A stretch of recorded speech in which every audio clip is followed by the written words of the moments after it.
After the half hour is over, you feel your hands cramping. Callum hasn't slowed down a single bit during the entire lesson and quickly shifts from one subject to another, not stopping for questions. Say if anyone tries to raise up their hand, he quickly silences them and says that questions are for the next lesson. Right now you're supposed to just write down the basics, study it for yourself and come back with questions tomorrow, so they can be discussed in front of the entire class. You hear the school bell ringing loudly and Callum looks upon all of you. Well, that concludes the lesson for today. You will be having one more lesson tied to the superhero class before you start your ordinary school day. I want all of you to go to the power building at this moment and you will meet up with 2 of the other teachers of this class, Einherjer and Morphon. I'm guessing that the first years among you do not know the way. Val, Alex, make sure that they find a way and do not get lost. Can do, sir! That's good to hear. Now, I have some other things to attend to. I hope you have a good day and I will see you tomorrow. And he quickly makes his way out of the classroom, leaving you to pick up for yourself. Not erasing anything from the whiteboard as he goes. That was a lot of theory. I can't believe superheroes are excluded from sports.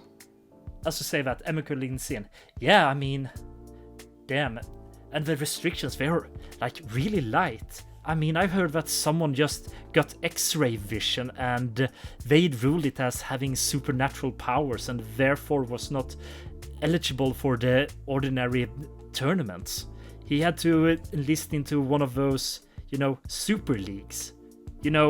Those filled with people that can, lift cars and take entire, tank runs to the face. I mean, damn, how do they expect anyone with not, really, really, really, really, really, really powerful superpowers to be able to compete in that? Yeah, that seems just kind of rude. My head hurts. As you say that, the large man looks over to you, gives a snide huff, before rising up and making his way out from the classroom, not looking anyone else in the eye. And as he makes his way out, you see Nasir leaning back on his chair, looking at you, May, and say, as I said, major asshole. Need to be put down a peg once in a while. Melora blushes slightly and nods.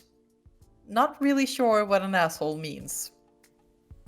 Now, we should probably get to the power training building before Einherjer gets mad at us. I can only handle so many of his sparring lessons before it becomes too much. Let's get going, Stella. Yeah, sure, Nasir. And both of them starts making their way out from the room. But just before they leave the classroom, Nasir looks back towards you, Mel. Hey, Mel, I can show you the way. You wanna come? Oh, sure, yeah. Yeah. You just wanna come along too? Yeah, bring your friends. I can show them the way. Alex winces a bit when this conversation is happening, but both Phoenix and Val gives him a look of chill dude, and he does not raise his voice. And shortly thereafter, Emiko makes her way towards Melora and says, yeah, I have no idea where this place is, so I'll be hanging on you guys. I hope it's okay? Yeah, sure, the more the merrier. What she said. Wonderful expression. May pauses between the tables, looking at the draconic girl, and is visibly hesitating. She looks over and gives you a very, very intent gaze, like she's waiting for what you're going to do. I like your dress. She narrows her eye a bit. gives a little bit of an exhale from her nose, and looks out the window again. Nailed it. I'm coming with you. Wonderful! Melora grabs May by the arm.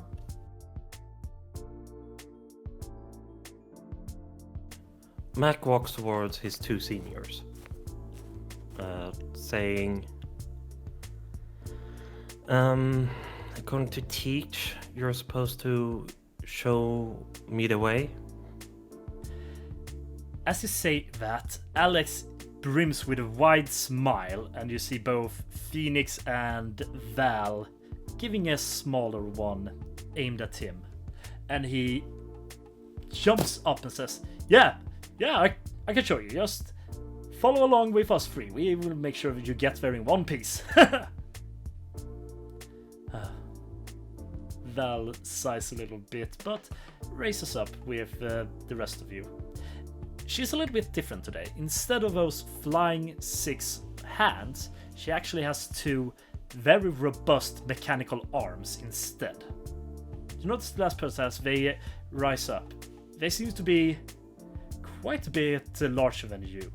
Maybe around 180, 190 something. Probably close to 190 to be honest. And they put forth their hand. Phoenix, nice to meet you. Oh, hello, I'm Maximilian. But you can call me Mac.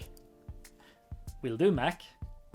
As you grab their hand, you notice quickly that there seems to be calluses, pronounced such, upon their palm. Oh, sorry about that.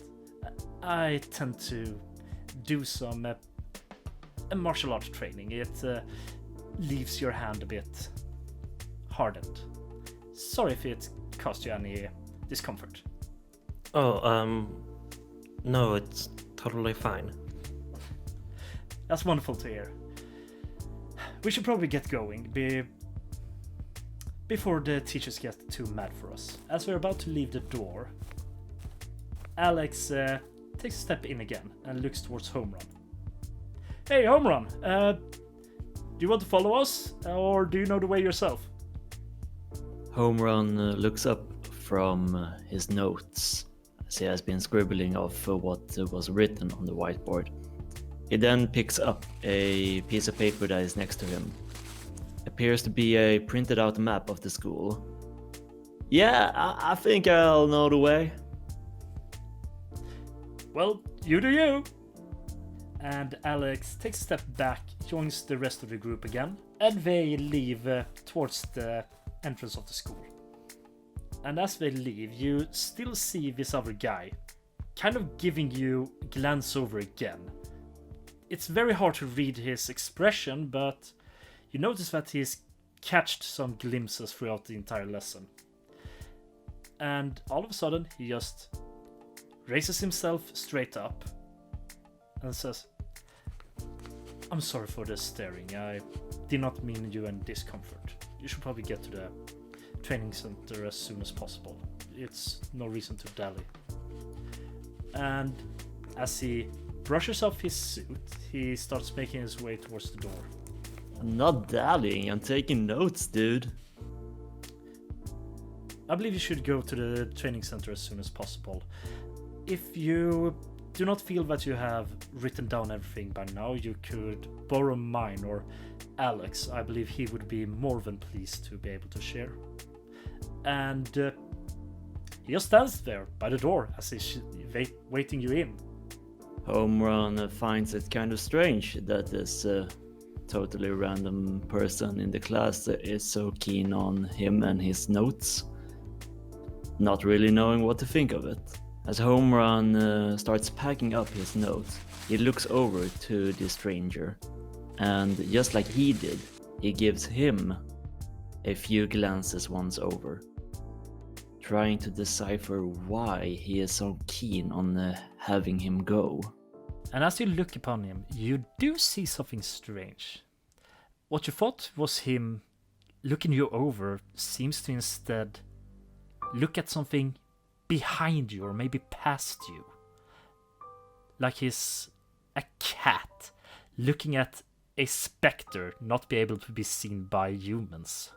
And while he seems to be very stoic and guarded, he does seem to have a little bit of a shake to his hand, a worriedness, or maybe a protectiveness. Someone guarding against something you cannot see or he does not want you to know about. But it seems to like his intentions are more protective more than anything else. Homerun reflects on what he has witnessed or believed that he has witnessed. He takes out his schedule along with the school map and starts making his way towards the door. And as he comes up to the individual, he kind of looks him in the eyes, and with a grin that goes through his mask, he says to him, "Hey, thanks for keeping an eye on that thing."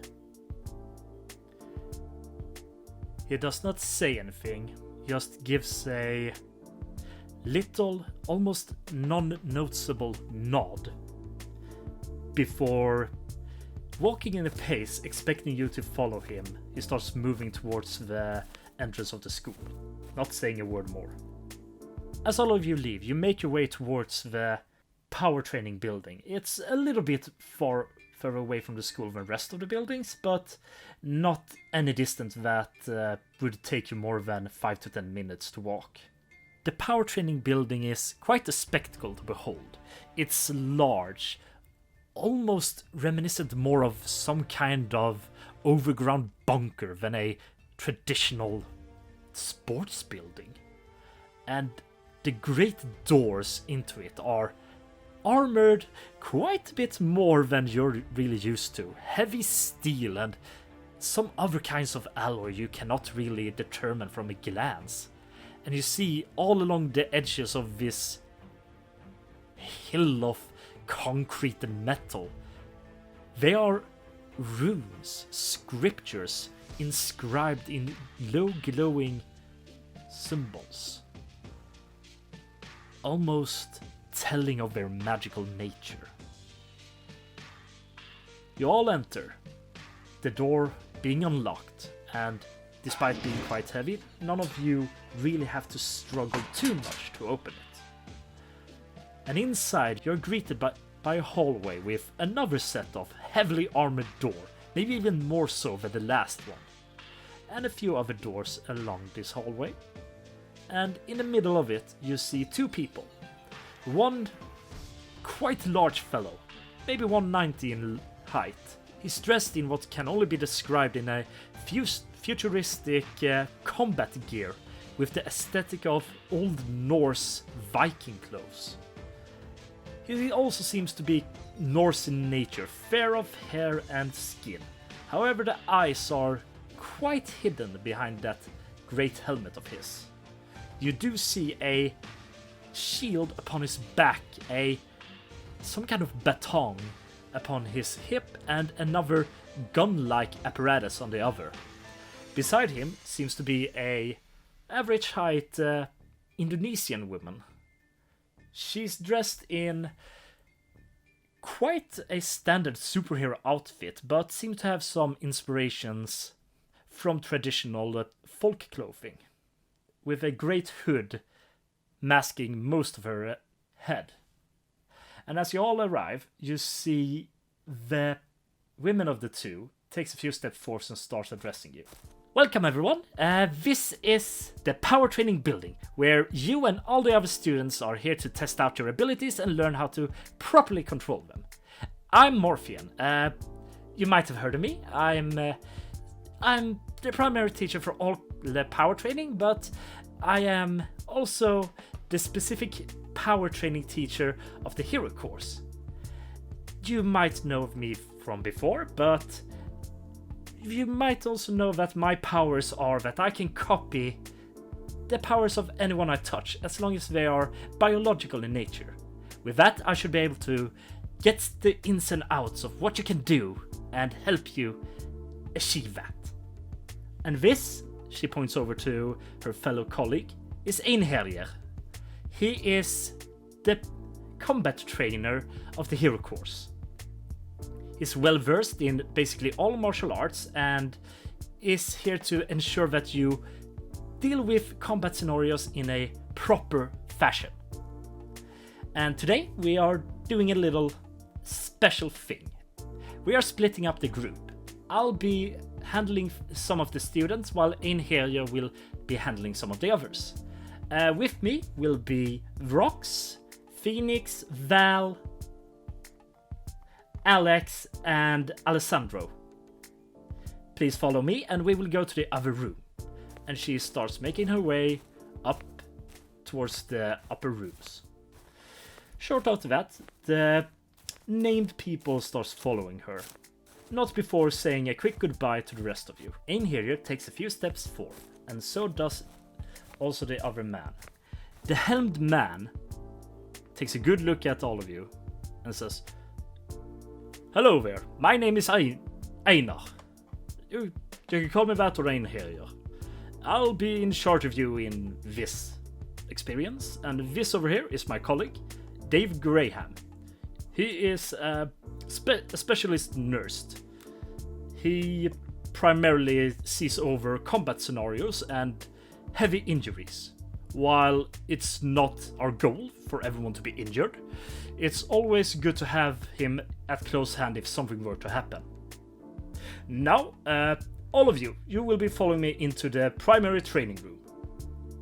And he takes a few steps forward and opens the door, revealing the room on the other side.